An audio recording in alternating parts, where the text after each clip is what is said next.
students. In this session, we are going to discuss about the differences between structure and a union. In the previous sessions, we have seen separately what is a structure and what is a union. In this session, we will see what is the difference between a structure and a union. Now, coming to the definition of structure or a union, we say that a structure is a collection of heterogeneous data elements or different data elements. In the same way, union is also a collection of different data elements only, but there is a difference here. Both of their definitions are same, but there are some differences here. The very first difference we talk about is the keyword we have. The keyword. To declare a structure, we use the keyword struct here. Struct. In the same way, to declare a union, we use the keyword union here. We use the keyword union here. Now, the next thing we talk about is the size. The size. Now, in a structure, it comparatively, structure consumes more amount of memory, union consumes less amount of memory. Structure takes more amount, whereas union takes less amount of memory. Now, here, how much memory does a structure take? For example, I'll declare a structure here. Struct some student. Okay. Here, we'll take char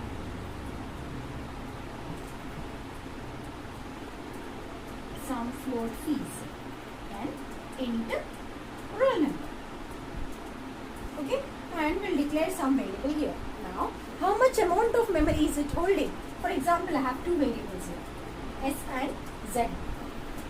S can access all these, Z can also access all these. That means S is holding all these members, Z is also holding all these members. Now, how much memory is allocated to name? Name is taking 20 bytes of memory. In the same way, fees is taking 4 bytes of memory because it is a floating point type of data. Then we have roll number. Roll number will take 2 bytes of memory because it is a integer type of data. Now, this structure has two variables. For example, for now, let it be simple. It has only one variable. So, how much amount of memory is allocated here? 20 plus 4 plus 2. That is a total of 26 bytes of memory is allocated. Suppose I have created one more variable here. Some x. I have created one more variable. So, S is holding 26 bytes. In the same way, X is also holding 26 bytes. So, 26 plus 26, that is total 52 bytes of memory is consumed, is taken by this student structure. Okay. So, here the consumption, the size of this structure will be the total number of members, will be the memory consumed by the total number of members. In the same way, if we talk about union, here, of course the memory consumed will be same by name or fees or roll number. Here if we talk about name consumes 20 bytes of memory, fees consumes 4 bytes of memory, and roll number is allocated 2 bytes of memory. But for a union, the largest memory occupier only will be given the memory. That means, what is the largest one, largest occupying one? 20 bytes. So, the compiler will allocate only 20 bytes here. If I see the size of this union, it will be 20. If I see the size of this structure, it will be 26 if it is only one variable. If it was two variables, it would be 52. Okay, so according to our example, right? So the largest memory consumed, remember, only will that size will be only the size of your member. Okay, so here the size will be the total size of all the members, all members of the structure. Total size of all the members of the structure. Whereas in a union, the largest sized member, only that much of memory only will be allocated. So, only the largest sized member memory size will be allocated. That is, the compiler will allocate only that much, the maximum size of a member. So in the previous example we have seen that it is 20 bytes. So for the complete union only 20 bytes will be allocated. Okay. Now coming to next one is accessing. Now, so when we talk about accessing here, all the members of the union can be accessed at once only.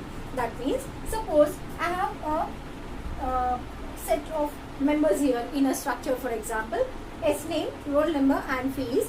I can access all of them at once. That means I can initialize also, I can access them. So I can directly write printf some s dot s name, printf roll number dot s dot roll number, and printf s dot fees. I can do it like that, provided s should be my variable name here. Okay. In the same way, initializing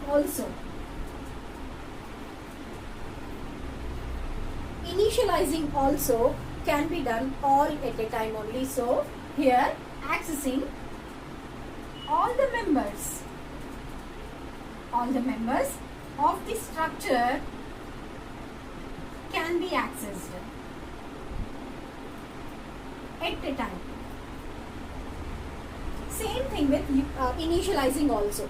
I can initialize all the members of the structure at a time, at once only. Okay, but coming to union, there is a difference. The memory allocation is a difference here. So if we talk about union here, only one member can be accessed at a time. One member only can be accessed at a time. What is the reason? I'll tell you. Here, suppose in a union, union, some STU, S. So STU is the name of the union, followed by S is the variable of it, is equal to, suppose I have name some Rama, roll number some 1, and fees is 5,000. I have declared, I have initialized it here. Even though I have initialized it, what happens is I can't access all at a time.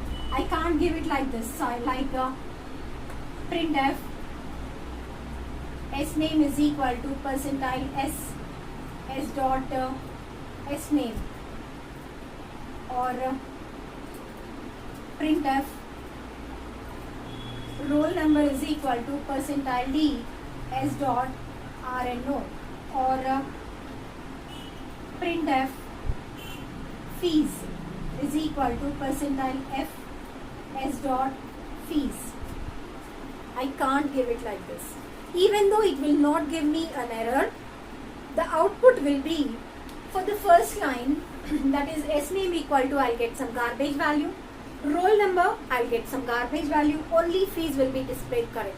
The reason is, only one element, one member only will be in the memory at a given point of time. Here I have initialized all at a time. Rama will be stored and it will be removed, 1 will be stored and it will be removed, then 5,000 will be in the memory. So only fees will be giving me the correct value, rest of them will be the garbage value. Instead, if I want all of them, what should I do? Instead of writing it like this, I should do something like this. Instead of declaring all at a time, I should initialize it one at a time. That is s dot s name, that is strcpy s dot s name is equal, comma, Rama. Okay, then I need to write printf s name is equal to percentile s Rama, s name, s dot s name. In the same way, second one, that is s dot fees is equal to 5,000. Okay, here again printf, what is it? Fees is equal to percentile f, comma, s dot fees. In the same way, initialize one more again, that is s dot, what is it, roll number, s dot roll number is equal to some 45, then display it now, that is printf roll number is equal to percentile D. What is it? S dot roll. Right. In this way, I can initialize it and I can access it only one at a time, not all at a time in a union. Okay. So in this case, if we talk about initializing and accessing, it can be done only one at a time, not all at a time. Only one at a time. Only one member at a time, not all at a time. Same thing stands with initialization also. Coming to memory, more memory is consumed, more memory is allocated to the structure. That is, more memory is allocated to the structure, and here only the largest element, largest member will be, member's size will be given here. So less memory will be allocated to this union by the compiler. Whereas in a structure, more memory, that means the total number of elements, the total number of members size will be equal to the size of the structure. So here individual members will be having their own memory, whereas here the memory is shared among the different members of the union. This is all about the difference between structure and union. Hope this class was helpful for you. You understood it well. Please share to your friends as well. Do subscribe to learn more. Thank you for watching.